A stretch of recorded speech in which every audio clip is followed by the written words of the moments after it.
Hi there, I'm Amanda Castor with Material Girl Quilts. Today I'm going to show you how to make this starflower quilt. But first, I remember that I have not yet shared with you my latest fabric collection here on YouTube. So I wanted to do that today. This collection is available in stores now and it's called Sunshine and Sweet Tea, which are two of my favorite things. I would say that this collection is by far the most me of any fabric collection I've made to date. It's filled with cheery summery prints that include daisies, honeybees, dots, and a great bias plaid that is just perfect for quilt bindings. I also have two new quilt patterns that were designed to go with this collection. The first is this cute Sunshine Lemons table runner. This is a foundation paper piece pattern and I think it would be the perfect addition to your summer decor. Now the second pattern is called Beluga and it's this beauty behind me. Now this is a fat quarter friendly pattern that's perfect for beginners and honestly would probably look great in any fabric, but of course I'm a little bit partial to this one. Here are some more detailed photos of these quilts and the patterns are available for purchase in my shop. A link will be included in the video description below.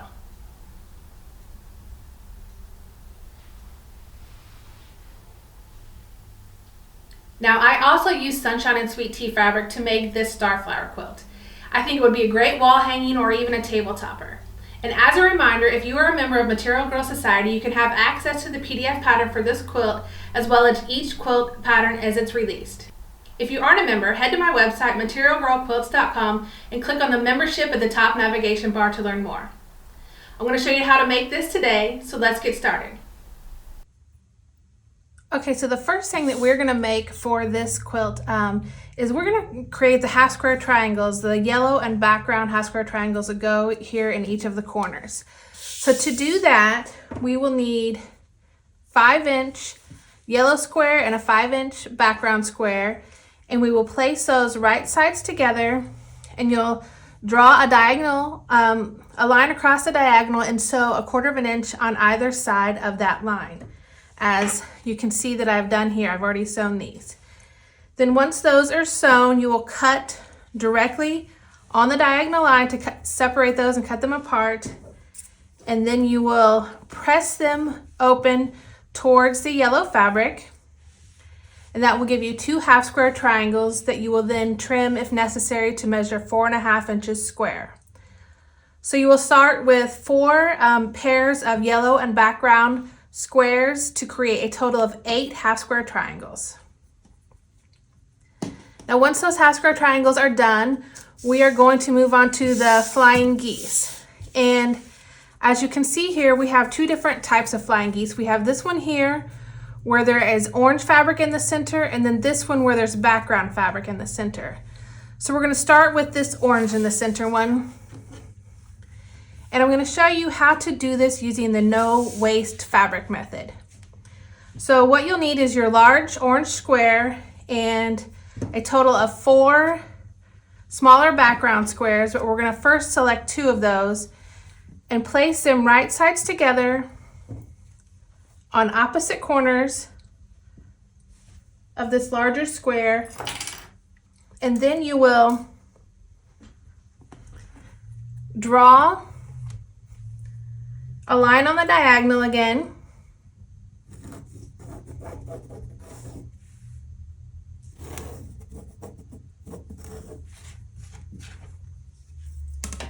and I typically pin these in place so that they don't shift when I'm heading to the sewing machine.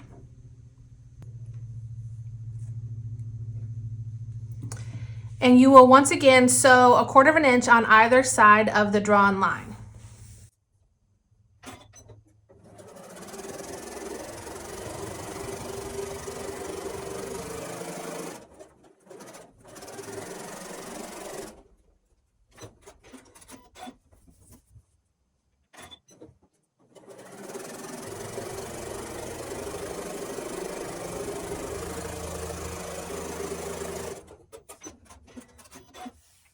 So now that I've sewn on either side of that line, I need to cut directly on the line to get these separated.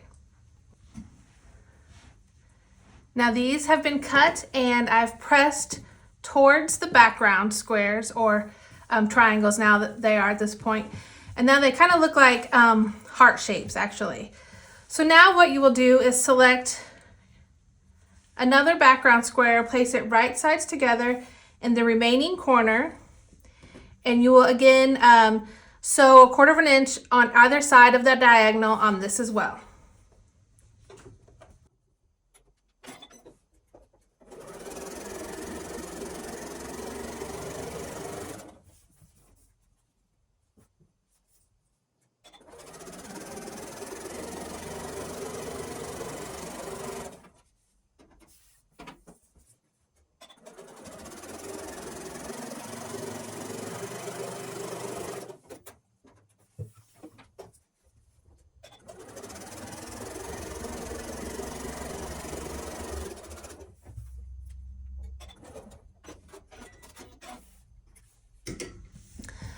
Okay, now we need to cut along the diagonal here to get these separated.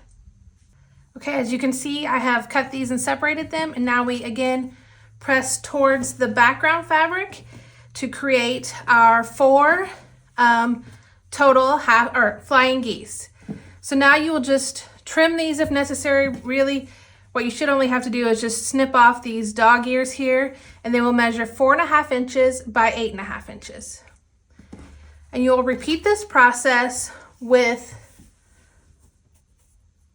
your large background square and smaller orange squares to create the additional 4 flying geese that are in the opposite colorway. Now, in addition to your half square triangles and flying geese that you just pieced, you will also need a large 8.5 inch square for the center of the block and 4 yellow 4.5 inch squares and 4 background 4.5 inch squares.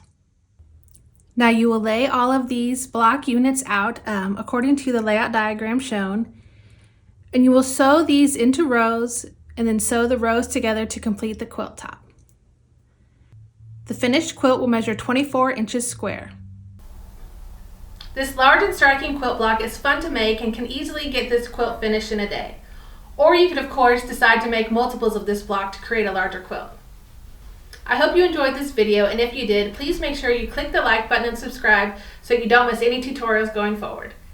Thank you so much for watching, and see you next time.